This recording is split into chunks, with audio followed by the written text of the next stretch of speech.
Welcome, my friends. Thank you for coming back. This particular pod is called Religion and the Truth of Oz. One of the greatest things that the Anu gods, so to speak, created against humanity was religion. Religion is such a brilliant tactic, a brilliant concept, a brilliant plan to usher us away, the human being, away from true knowledge of the prime creator and true knowledge about who we are as a human tribe. It's an absolutely brilliant operative goal, just to absolutely keep us from knowing who we truly are and from where we come from the vital essence that we are born from, and also from the gifts that were created within us that transcends a stationary, habitual, downtrodden life of perpetual human enslavement. That if we knew who we were, if we understood that we are fourth dimensional beings, as I've stated in previous pods and as I've stated in my articles over the last few years, that we are fourth dimensional beings living in a third dimensional reality. In a third dimensional reality because of the creation of the Anu gods. And I say that with quotes around it, just so you know. The Anus have a physical being, and they have a mental presence. They're very intellectual. They're very genius. I believe they have some level of emotionality, whether it's as broad range as human beings and animals, I don't know. But the one thing they don't have is they don't have a soul. So the Anus are three-dimensional beings. The reptoids, the Anus, the Anunnaki, that's what I'm talking about. And so because they only have physicality, a little bit of emotionality, and definite intellectual components, but without a soul, they are third-dimensional beings. They have come into this planetary realm, which is a fifth dimensional realm, and stewarded and ushered this particular planetary existence, pushing it back into a third dimensional equation to a degree. And at this point, it looks to me and feels to me that the earth, our mother, this particular realm, is seeking to return home to the fifth dimensional reality. And we, as human beings, are fourth dimensional beings because we have physicality, we have emotionality, we have mentality or intellectuality, and we have spirituality.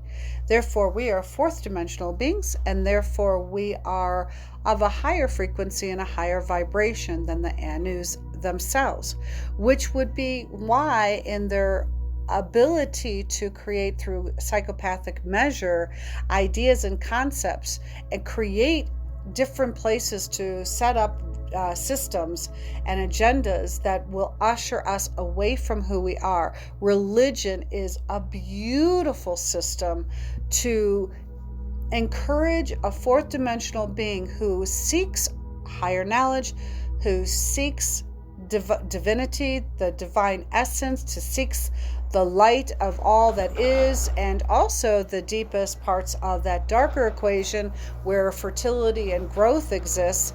But we would, because we are of a love vibrational frequency, humanity is, we are always seeking that which is in alignment to that frequency. But the Anu gods don't have that frequency. They don't know what love is. They don't have conscience. They don't have that ability whatsoever within them. So they said, well, the way to really tame the human beast is to create religion, because they're always seeking for that fire, for that flame, for that light, for that God source, if you will. I call it the creator, our creator, and we're seeking to return to our creator. And so to create a religion or different systems of religion for different people, instead of one religion, they would create many religions. Therefore, by creating many different religions for different humans, allows for division and separatism. It allows for individualism at extreme peril to the human condition. And so what it does is it deprives, by participating in religion, it deprives the human tribe, as I said, from knowing who we are, that we're fourth dimensional beings, and that we have a spiritual and soulful landscape that is very connected to the prime source creator, the creator of all that is and all that is not. It also separates us from each other because of the division of different religions. It separates us from the essence of who we are and the gifts that were gifted to us. For instance, people who are psychic, or people who are empathic, or people who have healing touch, and so on and so forth. And there's many, many gifts that we have that are part and parcel of the human terrain that isn't part and parcel of the Anu gods. So what religion does is it keeps us from knowing what true freedom is, and that freedom is really ours. We, by nature, by our own natural sovereignty, freedom is ours, and it's ours to cherish, it's ours to plug into, and to live with fullness, yesterday, now, and always into the future. That freedom exists because we are connected to the divine prime creator. We are connected by and through soul, and we're connected through having an eternal facet of us that just keeps going on and on and on, discovering and moving through other fields of consciousness, not just this one as a human being. And the Anu gods don't want us to know that we have that freedom, and that it is always and shall always be ours, until the final seal is placed upon us, which it's in process of, but it hasn't come to that conclusion yet. So religion has us looking at and believing outside of ourselves. It has us believing and wallowing, lost in a deep and most penetrating powerlessness. Religion does, and also so does the indoctrination that we've undergone, and all the different parts of separatism and division that has been placed upon us since the time of our birth, and each one of us in our births, and a collective whole that exists in our generational experiences as a human in this earth realm. But what religion does is it takes us completely outside of ourselves and says, here's a book, here's the Bible, or here's the Torah, or here's the Talmud, or here's the Quran. It has us looking outside for a divine source frequency, or that which is God, or that which is the Son of God, or that which is the Holy Spirit, but that it's all outside of us. And when we place our focus and the power of all that is outside of us, it creates a powerlessness within us. And so when you take the powerlessness that's within us through this religious indoctrination and couple it with education, false education, and false economics, and false taxation, and teaching our parents to do, have parental skills or parenting skills that are not of a higher frequency and vibration, we really move into a place of feeling chronically powerless. And when you have people that are chronically powerless, then you have people that succumb and surrender to rulership as opposed to owning and living through sovereignty. The religion has crushed us under the grave weight of believing in a fearful God, or a fearful God presence. Religion also feeds us by the currents of guilt, creating anxiety, creating uncertainty. And it supports a system where we follow men as our intermediaries, leading us to a divine, but through a never-ending conflict within our own human vibration. Because when we're living powerless, when we're living under anxiety and fear and guilt and uncertainty and doubt, when we feel we have to go to a pastor or a rabbi or a priest or a nun or any intermediary that has allegedly a stronger connection to the ultimate divine source, it creates a very chronic conflict within our own human vibration.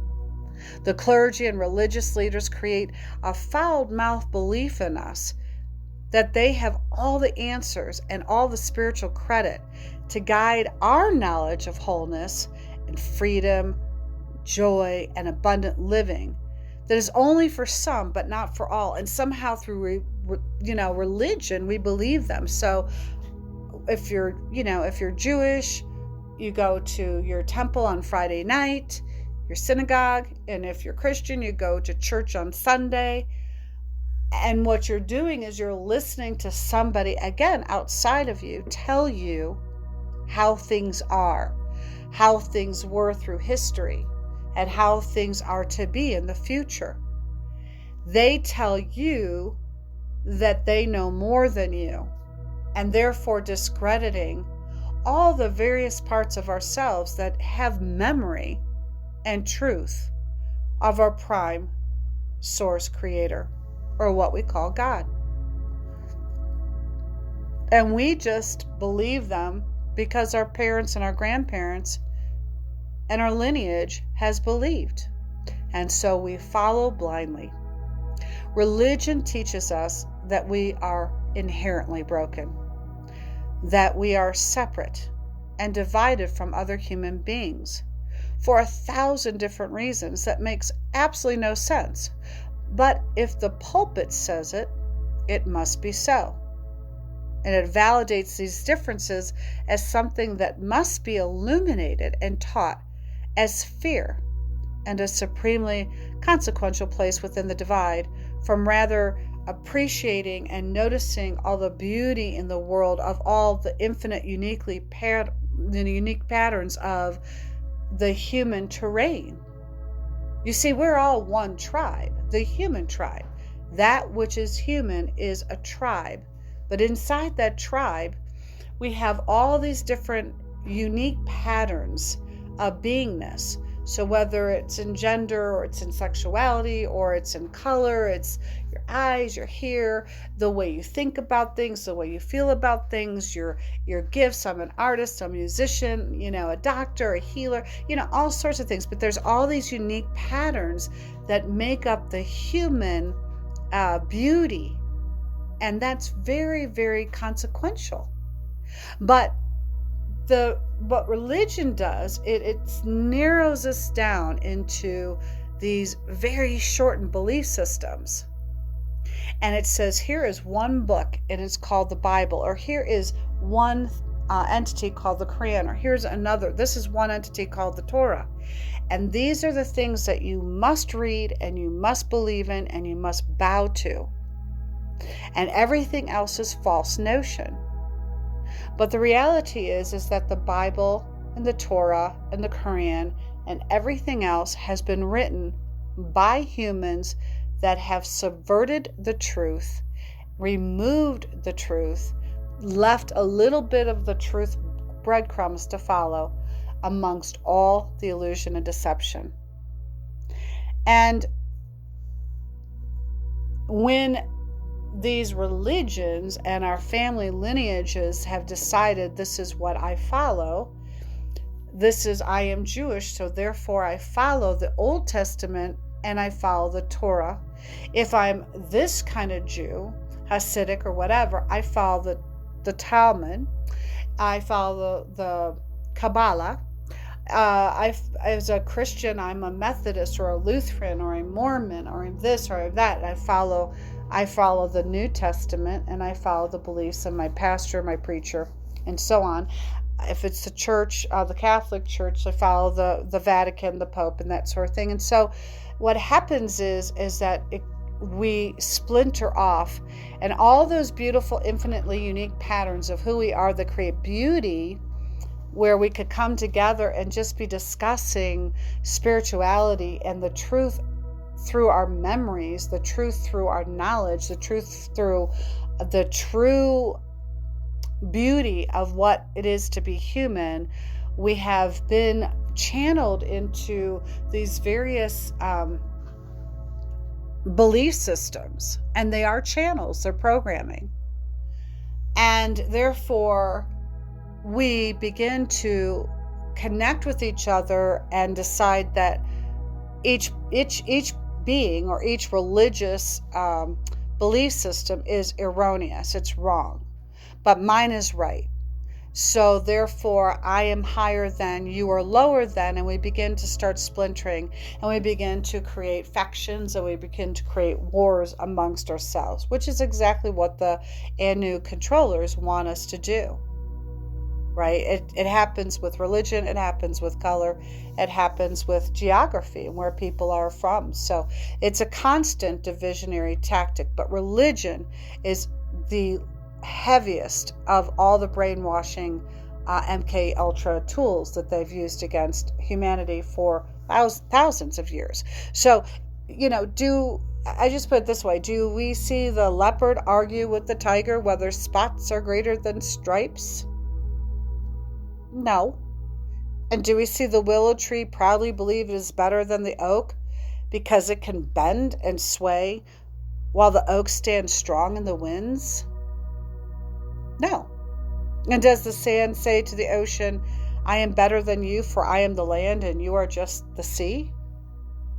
No, I think not. Because everything in nature coexists in honor of its own presence and witnesses life all around itself as equal, ample, and vital to the overall fabric of itself. There is no division. There is no need to think loftier or higher, or wiser or better. There is no need to come from an egotistical divide because nature has no ego. It exists. Nature exists in the isness of itself. Nature exists in the isness of all that is. But religion, it nurtures fear, plumping it up to thrive upon the surface of our consciousness. And we are taught that if we are bad, or if we are naughty, or if we are misbehaving, then we will go to hell for the whole of eternity. But if we are good, or if we are obedient, or if we are compliant, we will go to heaven, though we truly have no clue what heaven is. And really, we have no clue what hell is. It's just that in heaven, there's allegedly a fatherly God that resides there on a throne, doling out praise or criticism, who loves you madly but will order you to eternal hell if you do not behave. Behave according to man's laws, behave according to living under maritime law, behave according to living under land laws as a dead entity with no rights, as a slave with no rights, as a commodity to be bought and sold on in the system, in the trade system, laboring for others who are tyrannical, so you have no rights, who labor and live under warlike psychopathy. And if we don't do this, if we aren't of meek obedience, this loving God will receive and keep us in heaven if we're good, if we're obedient. But if not, well, hell's bells, right? I mean, what's a loving God to do? He and his angels, that is, but to reward anyone beyond the meek with eternal suffering at the hands of evil. So anybody that would stand up to the controllers, anybody that would stand up to the Anu gods, would thus then, because they're not the lamb, they're not of the meek, they're not of the sheep, would then be sent to hell. That's what the divine source, the God, would do. So honestly, when you think of it, doesn't this God story sound very akin to Santa Claus and his elves, like God and his angel? Where if you're a good child, you'll get presents under the Christmas tree, but if you're misbehaving and naughty, you won't. And the angels are very much like the elves, and Santa Claus is very much like God, an old man, all jolly, with a white beard and long white hair, sitting up above. Santa lives in the North Pole, and he flies in his sleigh, and he doles out gifts, and God sits in his throne in a heaven with a white flowing beard, and if you're good, he sends out these spiritual gifts to you. Doesn't it sound familiar? And again, I'll say that religion places everything outside of us. Power is outside of us.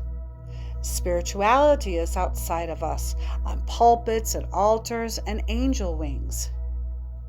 Reason, words, thoughts, concepts are all found outside of our own minds and our hearts, and our truth-o-meter that can indicate facts from fairy tales and fables. Even our truth-o-meter is placed outside of us, because when we have doubt or concern, we go to somebody outside of us to ask, well, what do you think? Do you believe this is truth? We don't listen to our own instincts. We don't listen to our own heart. And most importantly, we don't listen to our soul, because we've slotted our soul so far away in the distant that we don't listen anymore. We're just attuned to feeding our bodies and having our emotions splay all over the place, and our random, haphazard, chaotic thoughts all in the mix, dancing all over, trying to just rein ourselves in and gain control of our own selves to the best of our ability, when our soul would be, if it were in place, stabilized, would do that for us. So again, reason, words, thoughts, concepts, all are found outside of our own minds and our own heart's truth-o-meter that can indicate facts from the fairy tales and fables that are laid upon us through deception and lies. So life is to be redeemed or to be destroyed, given or taken by others in layers of authority, with our consciousness being consumed, damaged, and sold to, quote, God or quote, Satan, based on others' judgments of our choices. You see? All of these layers of authority consuming our consciousness, damaging us and selling us a false God, a Satan, a false Satan, basing our lives on their judgments of the choices that we make. So the truth is, everything that we need exists within us, ready for our awareness. And I'm not speaking in the New Age perception of awareness, but this is truth in a concrete way. So everything real and honest and powerful lives inside of who we are. Everything we need for our sustenance and our partnerships lives within nature. All provisions for health, joy, vitality, and abundance can be found inside of our natural world, and everything of meaning, value, and power lives within our internal world, as well as our relationship with nature and our mother, the earth.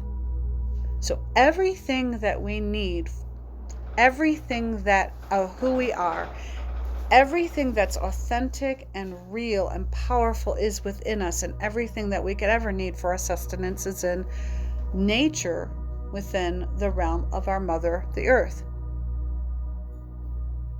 So I want to say, and please bear with me to the end of this pod, that not one single religion or one single spiritual movement is prime creator created.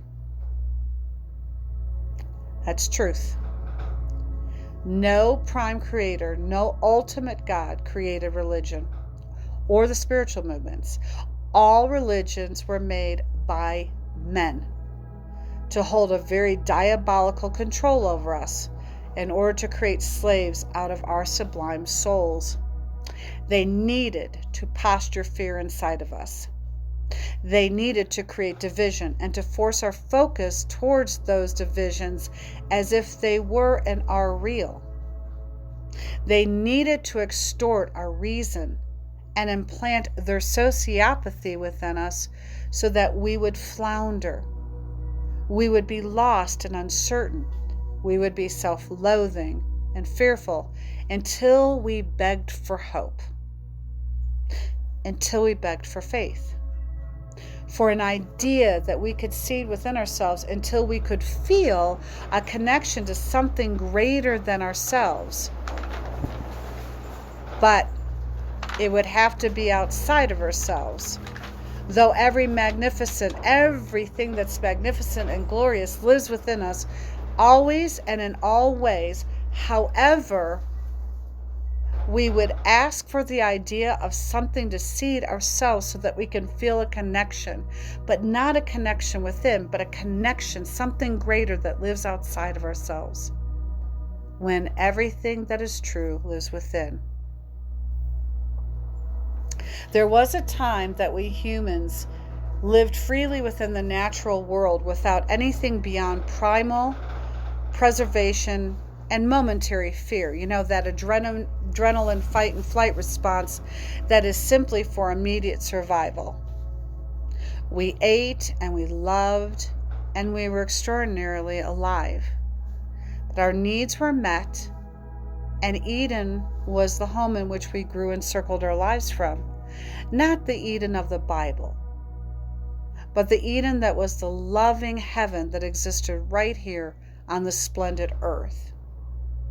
And one of the things I always invite people to do is to take these words that we have in existence, like Satan and Lucifer and God and heaven and hell, all these different words, Eden, Adam, all of it, and just remove the religiosity from it so that we can just have a conversation.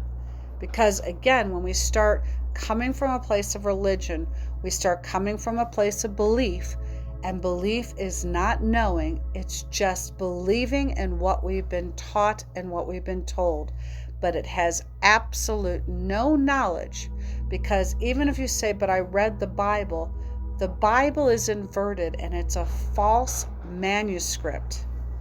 And therefore you can't take from the Bible as if it is written out of all truth, because it's not. So I'm asking people at this point to listen to me, trying to remove the filters that's locking you into this matrix system, which is holding us in enslavement.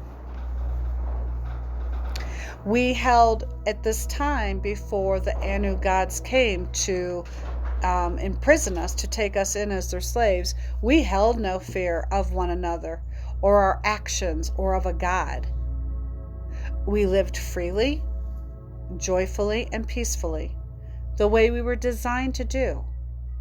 We lived in tribal communities, we laughed and we danced, and we lived by natural laws, the natural laws of this particular land or realm that we're living in.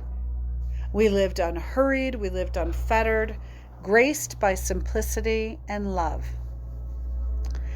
Yet, along came the Anunnaki, who settled on our earth, and they saw our kindness, our innocence, our light, and our souls, and wanted so much to be eternal like we were, and like we still are.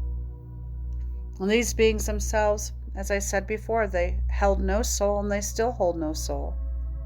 Now, they live very, very long lives, but they are not eternal. When we read in the Bible, there's some truths when it talks about when beings live for 800, 900, 1,000 years. Humans used to live a lot longer. And the Anunnaki gods, they lived long, long lives, but they didn't have the eternal soul. So they came here and they saw us. And because of their high intellect, they learned who we were by observation. And they began to understand that we were eternal and divine beings. And they became jealous. They grew covetous. They were the Cain And we were the able. You see, the story was inverted. But they are the Cain and we are the Abel. And they grew jealous of us like Cain grew jealous of Abel, and covetous. And they brought forth dishonor to us.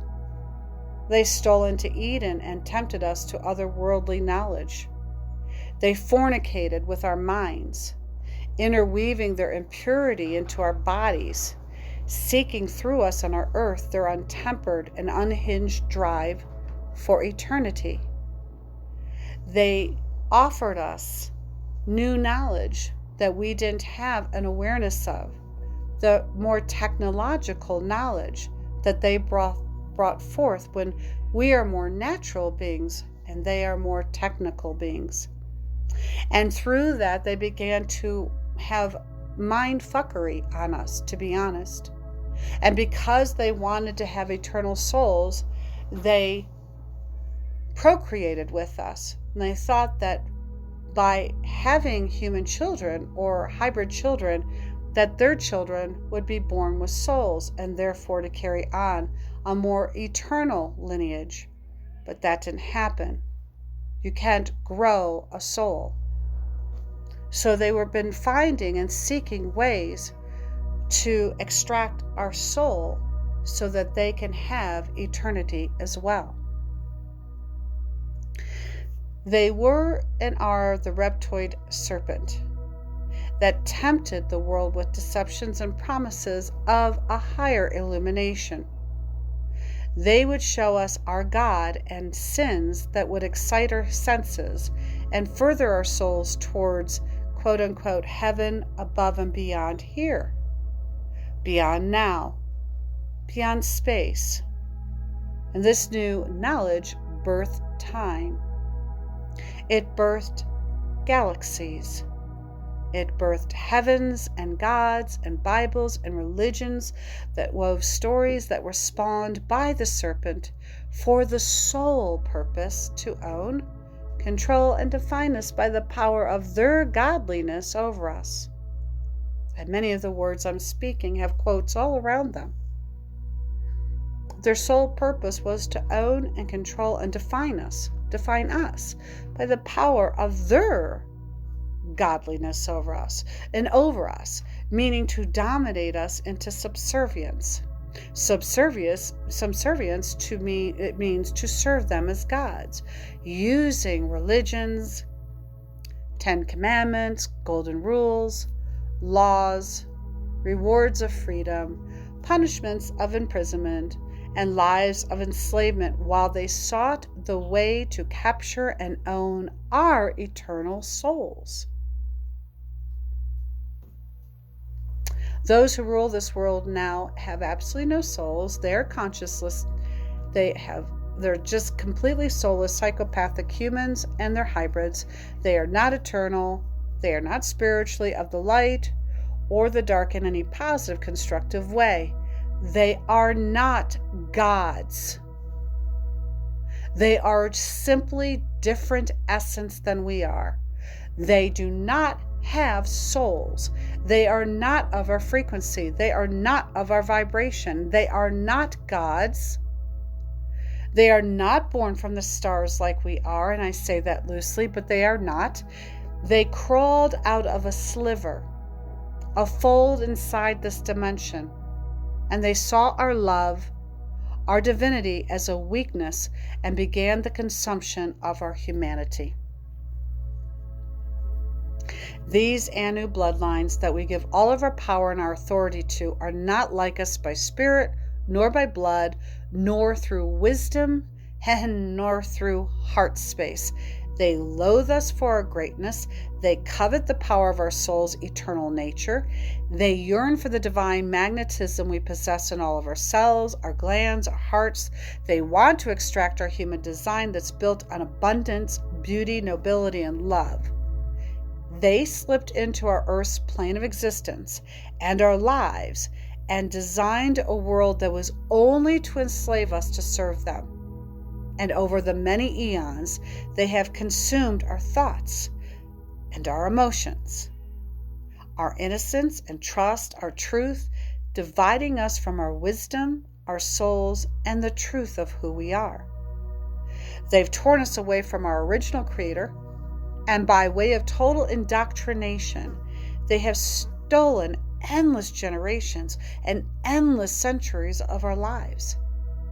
They have destroyed the truths within us, tucking them in the gilded chambers found in the tunnel basement of the reptoid-created, Caesarean-ruled Vatican. They have destroyed our memories. They have destroyed our hearts and our souls, burying us beneath the weight of 1 billion fears and the 7 sins that have caged us like animals.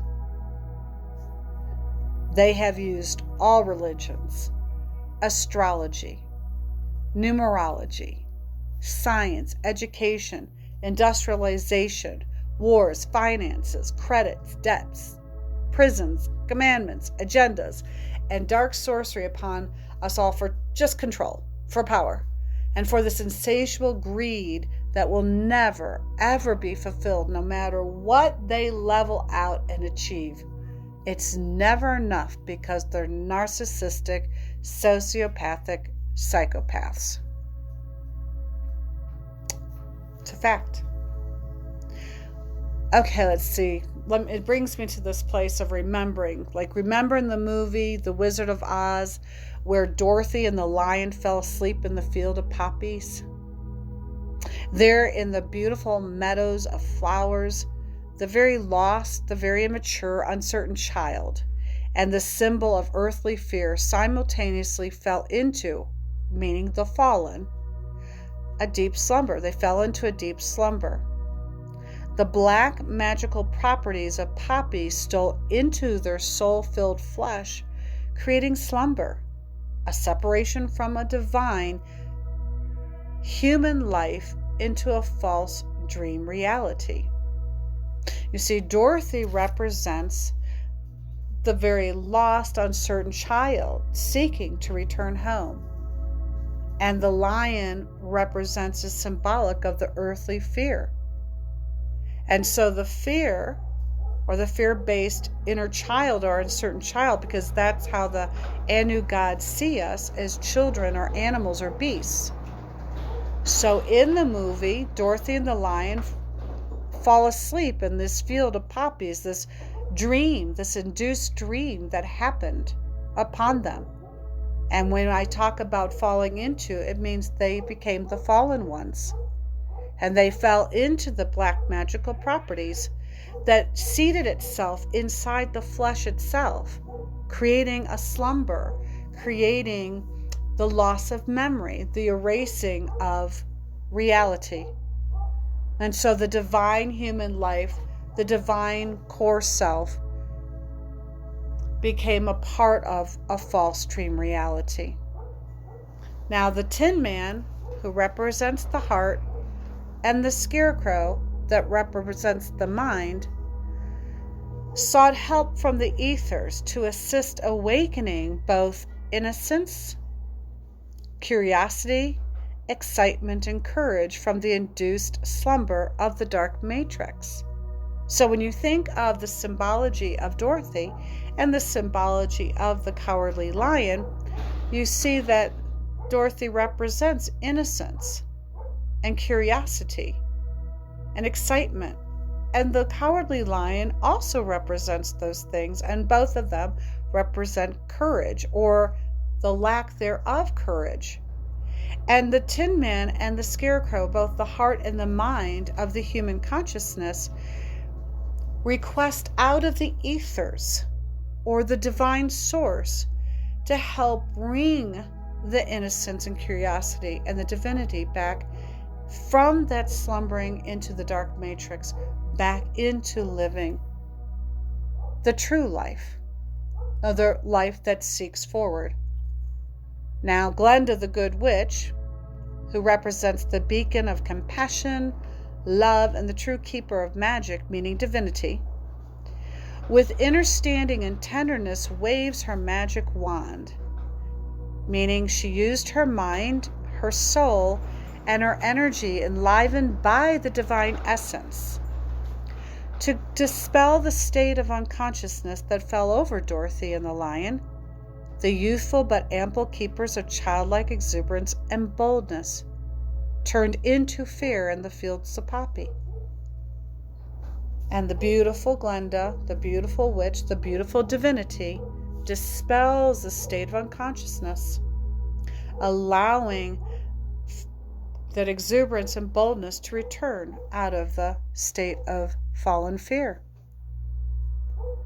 Awakened by the energy and loving grace of truth and wisdom, after being assisted and witnessed by both the infinite heart and the conscious mind to assess, discern, and facilitate understanding, the communal group were once again emboldened to continue on to the Emerald City by way of the yellow brick road, the road of illumination, clarity, and truth.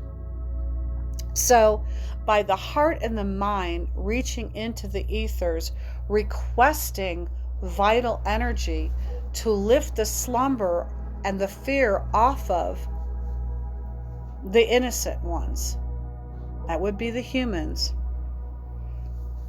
Loving grace of truth and wisdom was brought back into the infinite heart and conscious mind in order for humanity to assess, discern, and facilitate very deep understanding, allowing the community or the group of these beings to journey on to the Emerald City. Emerald, the color of the heart, the green, upon the yellow brick road, which is the color of illumination, right? Clarity and truth. Now, in the movie, the Emerald City welcomed them within their hearts and provided them just service out of acceptance. And they provided guidance so that they might reach their most healed potential. The Green City, again, synonymous with the heart chakra. And with love's healed grace, all the beings or people of the Emerald City reached in with servitude and service to these beings, to all of them, to bring them forward into the heart and to provide them healed grace. Now we, like Dorothy and the lion, we have been hypnotized, placed under a spell to prevent us from knowing and realizing our own power and our own incredible potential. We have been hypnotized and placed under a spell that prevents us from realizing our own divinity.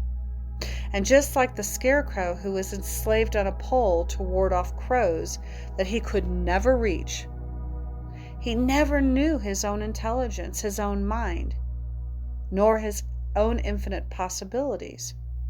He had lost his direction. Remember in the movie where he put both of his arms in opposite directions in front of him and said, "Go this way, no, go that way," because he was living in a perpetual state of confusion and indecision.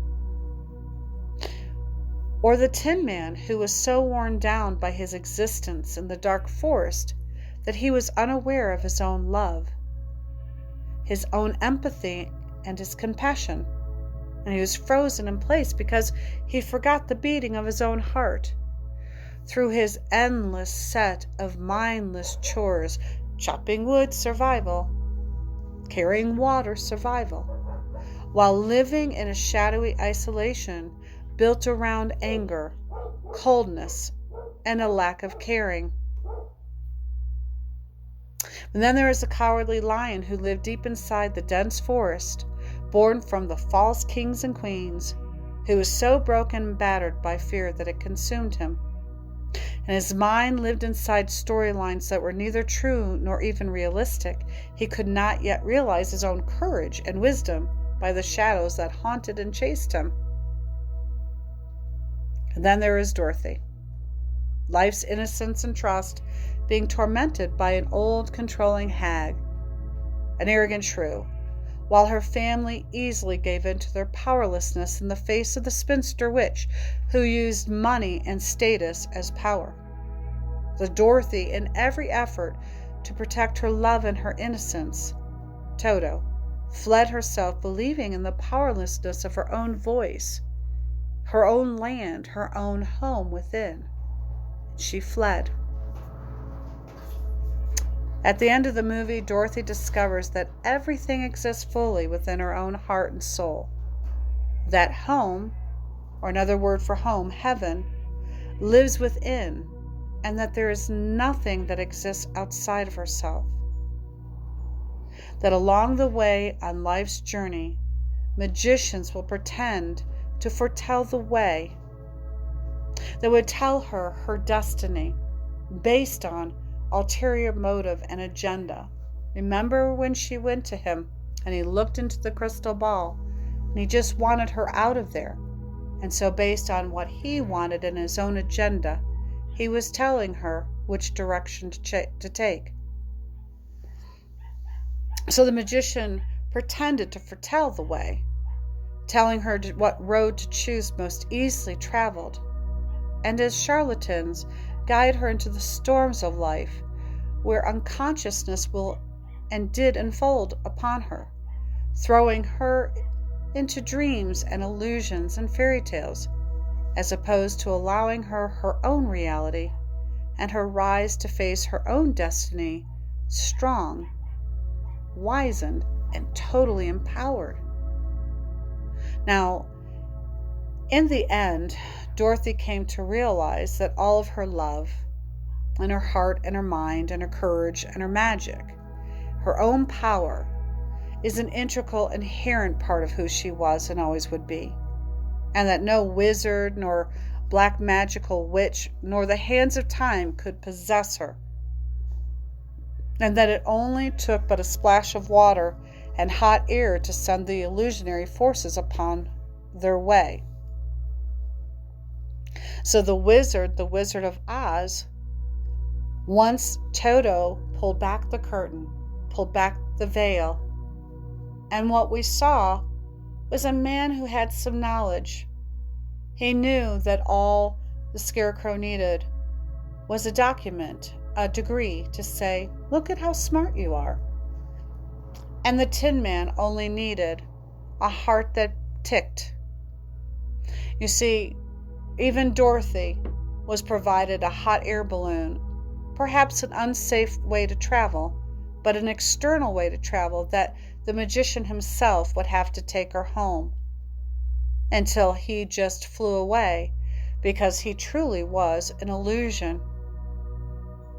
And like the witch that captured Dorothy and placed her in a cell, that you could see the hands of time, that time was running out.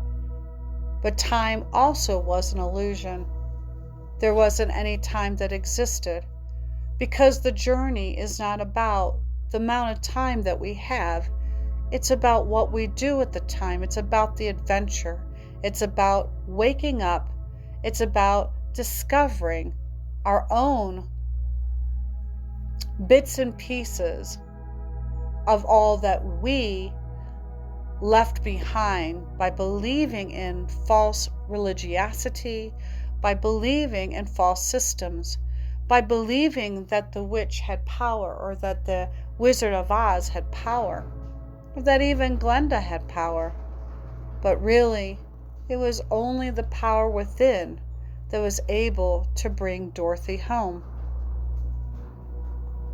Dorothy recognized that with a simple choice, this simple but hard-earned awareness that she could create her own way home to whatever she wanted, to her own freedom, to her own chosen destiny, and that home, heaven, was always within all along. Because even at the end, when Glenda asked Dorothy, "What have you learned?" and Dorothy thought, and she looked around, again looking outside of herself, and then finally she just looked within, and she said that there is no place like home, that home was within all along. And she could have stayed in the magical city of Oz. She could have stayed with her dear friend Scarecrow and her other friends Tin Man and the Lion and all the people that were willing and beings that were willing to be of service to her. But instead, she wanted to go home. She chose returning home to who she truly is and truly was, always, all along. She made the choice, and she recognized that all she had to do is click her heels 3 times. And yes, it's an Illuminati number, and I get that. It is the number of the Trinity that is the false alignment with reality. But still, nonetheless, she clicked her heels because she was able to return home by her own power and her own choosing.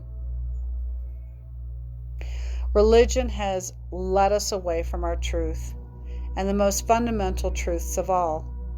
It has placed our minds and our own critical thinking, our hearts and ability to love openly and freely, and our courage to live our lives fully and authentically, and our magic and the infinite power of our souls into a vacuum of fear where flying monkeys, and the flying monkeys in this movie represented our monkey minds, where we let our fear run away with itself and just consume us. The flying monkeys, right? How apropos is that? The monkey minds that consume us. So our magic and the infinite power of our souls have been placed in a vacuum of fear where flying monkeys and evil witches whose powers are more bluster than truth, and the soldiers who guard the palace by duty and mirage, happy to be freed instantly by the innocence and loyalty of Dorothy. Dorothy again representing home, leader of the group by encompassing all great parts of humanity, which are body, heart, mind, and soul. And as the leader of the group, the loyalty of Dorothy, her very innocence, at a soulful, perilous risk, she destroyed the evil witch that stood outside of her. But the truth is, all the fears and all the darkness and all the control and power that lives inside of us all, and also within Dorothy. And really, what is most symbolic, the most symbolic moment in this movie was that Dorothy, though innocently and unknowingly, melted the remaining witch with only a pail of water. Water, the cleansing force of nature, the very essence of healing, the washing away the darkness with nothing but a gesture of standing strong and taking nominal but powerful action even in the face of fear. That Dorothy simply wanted to protect and save her friends from the dark evil pushing in on them, coveting the ruby slippers. Could represent in the ruby slippers the blood of the innocent and the heart, the mind, and the soul where our magic and our power resides, the pineal gland, and more. Where the knowledge of who we are, where we are from, and our way out of the dark matrix is held. And the truth of the matter is, knowledge of who we are, and where we are from, and our way out resides in the pineal gland, and in the heart, and in the instincts of ourselves. The color red of the shoes aligns us back to the apple that brought us into the slumber in the first place in Eden, and the blood that courses through our veins, giving us life, being the elemental connection to all that is divine and more. And not only does our soul reside in the altar of our hearts, but our spirit moves through the blood within our being. It is our consciousness that moves in through all of our organs and glands, through our bones and our cells, and all that we are. And the movie tells us that very little effort can and will fell the dark sorcery. But what we must do must come from all the right and most noble reasons. And those reasons are love, truth, and loyalty, and friendship that is central to our overall unity. So it's time to understand that we have been asleep in the drug-induced poppy fields of our lives, that each one of us is being called to awaken from the long slumber. Some have awakened sooner or were incapable of being fully hypnotized. Some of us have. Some of us were born much more awake and didn't fall into slumber like other people have. So some have awakened sooner and were incapable of being fully hypnotized, though still seeking help from outside of ourselves. Those who are using their lives to awaken the rest of us who are still slumbering, unaware of the spells cast upon them. Most of humanity is sound asleep in the poppy fields of their lives, being run by the cowardly lion, absolutely diminished by the non-beating heart in their chest, lost because they don't have the mental capacity or the intellectual capacity to sort and reason, believing that everything exists outside of them, giving up their innocence, giving up their trust, but still living in a state of immaturity, emotional and intellectual.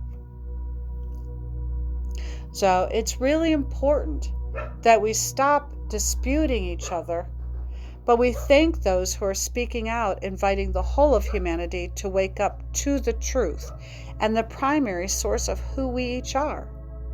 We need to honor the souls who have preceded each one of us, and the souls that are out there right now yearning so much to help everyone around them, help humanity to awaken, to help not only humanity, but to help all of your children, our children, the children, to help bring an end to the lies and the mind control, yearning to open the door to the meaning that all of our lives are meant so very much to have. Because the moment, my friends, that we recognize simply that we are free, that we don't ever have to know of our enslavement again, because we stand up to rise up. That's what we do, because we know that we are free. Only our mind tells us that we are not. Only our mind tells us that we must be controlled and led by others. Only our mind believes that all of what's going on now with the coronavirus and the riots and the monetary system falling must happen, and happen in order to control us or to lead us into FEMA camps and so on and so forth. But the reality is we are free. Only our minds are keeping us captured, and our beliefs that something outside of us is bigger than who we are. And that's not true. And with this, I close this podcast because now my dogs are barking incessantly. But thank you for being here and listening. And I hope that this podcast brings you a new awareness of who you are, the fact that you are free, and the fact that religion is just a way, a tool, and a vice to hold us in an indoctrinated state of feeling like we are no longer and never have been free. When we unshackle ourselves from religion and we move our hearts and our souls back just to Creator Source, which is not a simple thing. It's a beautiful relationship with the divine within ourselves, the divine within each other, the divinity within nature, and the divinity within the prime essential core frequency. We truly will be coming home to ourselves. We must remove and extract ourselves from the external. We must go within. We must let go of all idols that have been presented to us outside of ourselves. And we must move to love. And love in the sense of this feeling, emotional, spiritual essence that drives and lives within us and courses through us. We use the word love. It's an all-encompassing, embodying noun, verb, adjective. It is all that we are. It incorporates joy and peace and abundance and prosperity. It encompasses power, and it encompasses an alignment with truth. And so, with this truth, I invite you to consider letting go of all the false gods and all the false realities, moving back within your ownness, your isness, restoring your relationship with the ultimate prime divine creator that is found within the altar of your heart and is created through the frequency and the allowance of the pineal gland to cleanse your pineal gland and to bring home that which you truly are. And I thank you so much. Take care, all. Be well. If you like what you hear, please be sure to like this video. Leave a comment below and let me know what you think. Subscribe to my channel and go ahead and hit that notification bell so you never miss an update. See in the description how you can support my channel to grow bringing you the best content that I can. Thank you so much for visiting and for your support. This is Raven White Dove signing out while rising in love.